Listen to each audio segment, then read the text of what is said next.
Episódio 8. O fim da amizade com Wagner. O ano era 1868, quando Friedrich Nietzsche, então um jovem professor de filologia clássica na Universidade de Basileia, conheceu Richard Wagner pela primeira vez. O encontro, que ocorreu na casa da irmã de Wagner em Leipzig, marcou o início de uma amizade que viria a ser uma das mais significativas e, posteriormente, uma das mais tumultuadas na vida do filósofo. Nietzsche, com seus 24 anos, olhos brilhantes de admiração, sentado diante do já renomado compositor Richard Wagner, 31 anos mais velho. O ar na sala estava carregado de expectativa e reverência. Wagner, com sua presença imponente e voz carismática, falava apaixonadamente sobre sua visão de uma nova forma de arte que uniria música, drama e mito. Nietzsche, por sua vez, bebia cada palavra, encontrando nelas a promessa de um renascimento cultural que ele tanto ansiava. A conexão entre os dois foi imediata e profunda. Wagner viu em Nietzsche um jovem brilhante e promissor, capaz de articular e promover suas ideias filosóficas. Para Nietzsche, Wagner representava o gênio artístico que poderia liderar uma renovação da cultura alemã, uma figura quase paternal que preenchia o vazio deixado pela morte prematura de seu próprio pai. Nos anos que se seguiram, Nietzsche tornou-se um visitante frequente da vila de Wagner em Tribschen, às margens do lago Lucerna. Não é difícil imaginar o jovem filósofo fazendo a jornada de trem de Basileia a Lucerna, seu coração acelerando à medida que se aproximava da residência de seu mentor. As longas tardes passadas em Tribschen eram preenchidas com discussões apaixonadas sobre música, filosofia e o futuro da cultura alemã. Wagner exercia uma influência magnética sobre Nietzsche. O compositor, com sua personalidade carismática e visão grandiosa, parecia personificar o ideal nietzschiano do gênio, capaz de transcender as limitações da sociedade convencional. A música de Wagner, em particular, teve um impacto profundo em Nietzsche. Os acordes poderosos de Tristão e Isolda ecoavam na mente do filósofo enquanto ele escrevia seu primeiro livro, O Nascimento da Tragédia. Esta obra, publicada em 1872, foi uma tentativa de Nietzsche de justificar filosoficamente a arte wagneriana, apresentando-a como uma ressurreição do espírito da tragédia grega. No entanto, mesmo nestes primeiros anos de amizade, havia sinais de tensão. Nietzsche, apesar de sua admiração, ocasionalmente expressava desconforto com o que entendia ser egoísmo e megalomania em Wagner.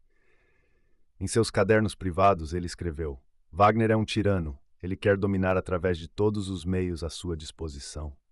A inauguração do Festival de Bayreuth em 1876 marcou um ponto de virada na relação entre Nietzsche e Wagner. O festival, concebido como a realização suprema da visão artística de Wagner, foi para Nietzsche uma experiência profundamente decepcionante. Ele, sentado na plateia, cercado por membros da alta sociedade alemã, sentindo-se cada vez mais alienado e desconfortável diante do que via.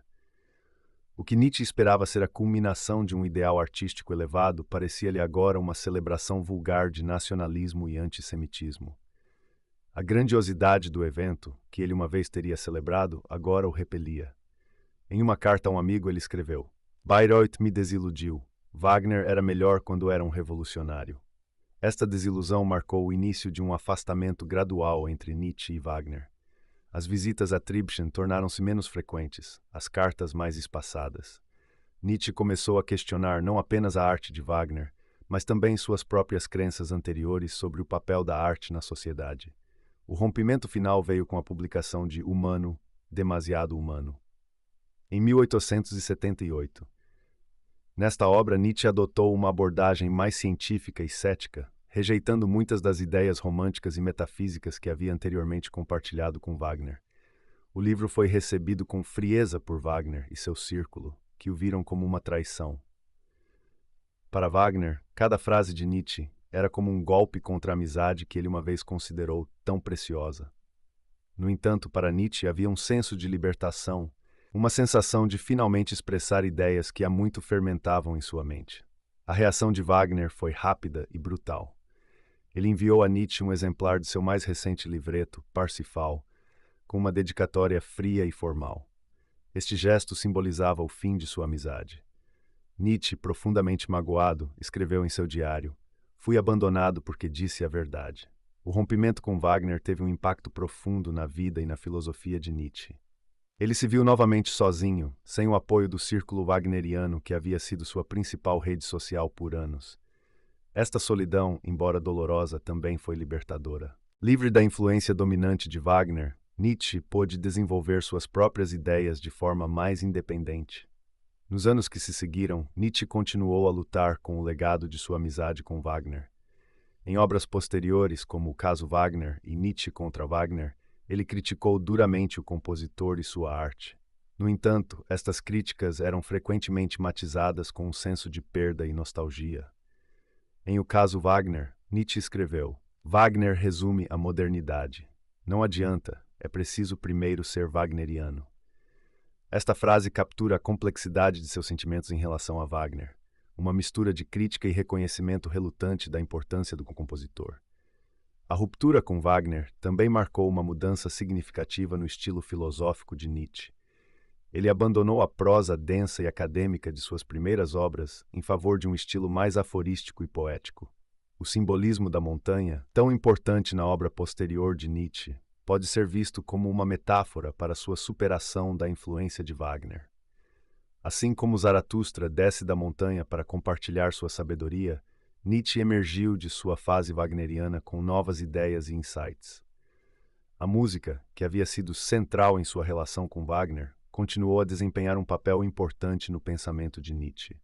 No entanto, ele agora a via de uma maneira diferente. Mais tarde ele escreveria: sem música, a vida seria um erro. Esta afirmação pode ser lida como uma reafirmação do poder da música, mas agora livre das associações específicas com Wagner. O fim da amizade com Wagner também levou Nietzsche a reavaliar sua visão sobre o papel do artista na sociedade. Ele passou a criticar a ideia do artista como um tipo de sacerdote secular, uma figura que Wagner havia encarnado para ele. Em vez disso, Nietzsche começou a desenvolver sua ideia do espírito livre, um indivíduo capaz de criar valores independentemente das convenções sociais. Nos anos seguintes à ruptura, Nietzsche ocasionalmente expressava arrependimento pela perda da amizade. Em uma carta à sua irmã, ele escreveu: a perda de Wagner é algo que não posso superar facilmente. Ainda sonho com ele com frequência. Esta nostalgia, no entanto, nunca o levou a retratar sua crítica filosófica. À medida que Nietzsche desenvolvia suas ideias mais maduras sobre o além do homem e a vontade de poder, a influência de Wagner permanecia como uma sombra em seu pensamento. O legado da amizade com Wagner continuou a ressoar na obra de Nietzsche até o fim de sua vida produtiva. Em Et Homo, sua autobiografia filosófica, escrita pouco antes de seu colapso mental, Nietzsche ainda dedicou espaço considerável a discutir sua relação com Wagner. O fim da amizade com Wagner foi um momento importante para a evolução filosófica de Nietzsche. Um ponto de ruptura que o forçou a reavaliar muitas de suas crenças fundamentais e a buscar novos caminhos. Depois de Wagner, o jovem admirador deu lugar a um pensador maduro e independente, pronto para desafiar as convenções do pensamento ocidental. A sombra de Wagner permaneceria, mas agora como um contraste contra o qual Nietzsche definiria sua própria filosofia. A ruptura com Wagner não foi apenas o fim de uma amizade, mas o nascimento de um novo Nietzsche. Foi o momento em que o filósofo verdadeiramente começou a falar com sua própria voz, uma voz que continuaria a ecoar através das décadas seguintes.